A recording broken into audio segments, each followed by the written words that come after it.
Hello friends, welcome to अनुमिस। आज हम लोग पढ़ेंगे अनुनासिक, निर्नुनासिक, अनुस्वार और विसर्ग। जैसा कि हम लोगों ने स्वर और व्यंजन कंप्लीट कर लिया है, तो देखिए आज हम लोग जो है पॉइंट बचता है अनुस्वार, अनुनासिक, विसर्ग और निर्नुनासिक क्या होता है। तो सबसे पहले चारों को जो है हम एक ही साथ लेकर के कंपेयर करके पढ़ेंगे। तो अनुनासिक क्या होता है, सबसे पहले उच्चारण की बात करें तो अनुनासिक जो स्वर होता है इसका उच्चारण नाक और मुख दोनों की सहायता से होता है। अनुस्वार का उच्चारण जो है नाक से अधिक,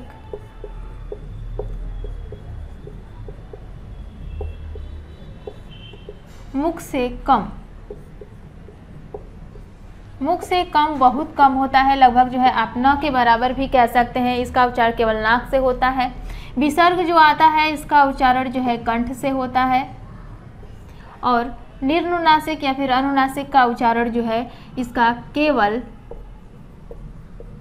मुख से होता है।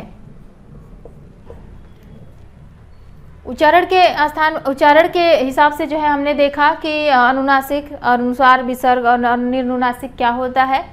अब एक उदाहरण के माध्यम से समझते हैं, सारे पॉइंट्स क्लियर हो जाएंगे। जैसे मान लीजिए हमने यहाँ पर लिखा अ, यहाँ पर भी लिखा अ, यहाँ पर भी अ और यहाँ पर भी अ। अब सब में चारों में क्या अंतर है। अगर इसके ऊपर हम चंद्रबिंदी लगा देते हैं तो ये हो जाएगा हमारा अनुनासिक। अगर इसके ऊपर हम केवल एक बिंदी अनुस्वार का प्रतीक लगाते हैं, चिन्ह लगाते हैं, तो ये हो जाएगा अनुस्वार। और अगर इसके आगे अ के आगे हम दो बिंदी ऐसे लगाते हैं तो ये हो जाएगा विसर्ग। और इसको हम ऐसे ही छोड़ देंगे तो ये हो जाएगा अनुनासिक या फिर निर्नुनासिक। तो ये क्लियर हो गया। अंतर इतना है कि अगर हम चंद्रबिंदी देखेंगे, अगर सिरोरेखा के ऊपर चंद्रबिंदी लगाते हैं तो ये अनुनासिक हो जाएगा।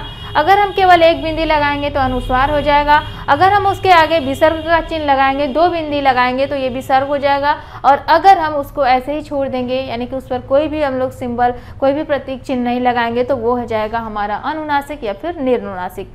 ऐसे ही एक और उदाहरण लेते हैं। मान लीजिए आ हमने लिया, आ के ऊपर चंद्रबिंदी लगा दिए तो ये हो जाएगा हमारा अनुनासिक। या फिर आ के ऊपर अनुस्वार लगा दिए तो ये हो जाएगा अनुस्वार, मतलब आ के ऊपर एक बिंदी लगा दिए। या फिर इसके आगे जो है हम लोग विसर्ग का चिन्ह लगा दिए, दो बिंदी लगा दिए तो ये हो जाएगा विसर्ग। और ऐसे ही हम जो है इसको लिख दिए तो ये हो जाएगा हमारा अनुनासिक या फिर निर्नुनासिक। बहुत सिंपल है, इसे याद रखना। मतलब कि चंद्रबिंदी रहेगा तो अनुनासिक, और ऊपर एक बिंदी रहेगा तो अनुस्वार, और आगे दो बिंदी रहेगी तो विसर्ग, और कुछ भी नहीं रहेगा तो अनुनासिक या फिर निर्नुनासिक। सिंपल। जो अनुनासिक होता है ये हमेशा तत्सम में होता है, तद्भव में होता है, ये तद्भव।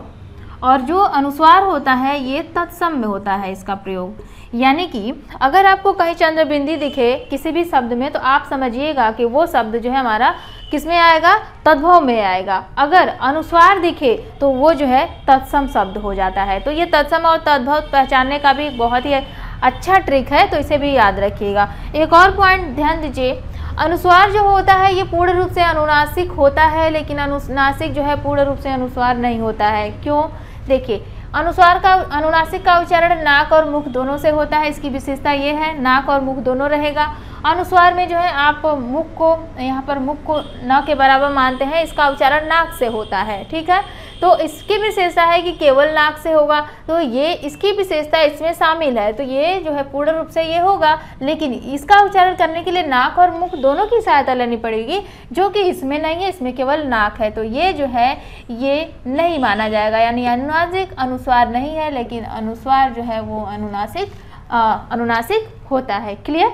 तो आज के लिए दोस्तों बस इतना ही। वीडियो आपको कैसा लगा कमेंट में हमें जरूर बताइएगा। और अगर आपको वीडियो पसंद आए तो वीडियो को लाइक कीजिए और ज़्यादा से ज़्यादा वीडियो को शेयर कीजिए। चैनल पे पहली बार आया है तो चैनल को सब्सक्राइब भी कर लीजिए। तो चलिए मिलता है नेक्स्ट वीडियो में। Thanks for watching.